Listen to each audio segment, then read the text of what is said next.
When you go through corporate history, some innovations came by accident, right? Like the microwave oven, Teflon, and some came despite the goals of the company or even against the wishes of the company. And so, talk to us about David Byerly here. So soaps, which were one of our core products, especially from 1837, quite frankly, all the way until the call it 1920s and into the 30s, were the way people did laundry. But we knew that there would be a better way to do that. There had to be. So we put a group onto it, and it was being led by a scientist named David Byerly.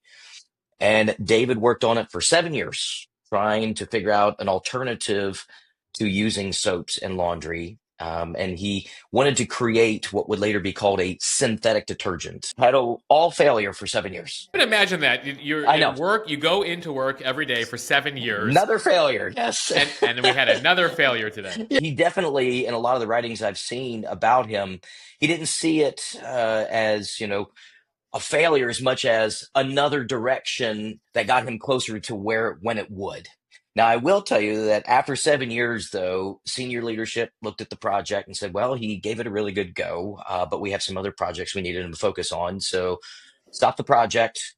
And they told David's This manager to let him know. this detergent thing is not going to work out. It's just not going to work out. His manager goes and tells him, hey, they've canceled the project. And he immediately went to his manager and said, listen, you got to give me more time.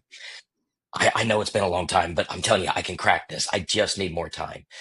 And his manager said, I'll tell you what, as long as you're getting your other work done too, any free time you have, you can still work on this, but you cannot write about it in any of your reports. So he said, I won't write about it. Promise. At year 11, he finally had a discovery, although the product still didn't work, but it was the first thing that actually worked since he had been working on it. And he was so excited. He said, I got to tell somebody. So he typed it up into his report, even though he was not supposed to do that. And as his manager feared, it did make its way to the vice president of his division at that time, who then called in his manager and his manager's manager into his office and asked the question, how in the world is this guy still working on a project that we canceled 4 years ago?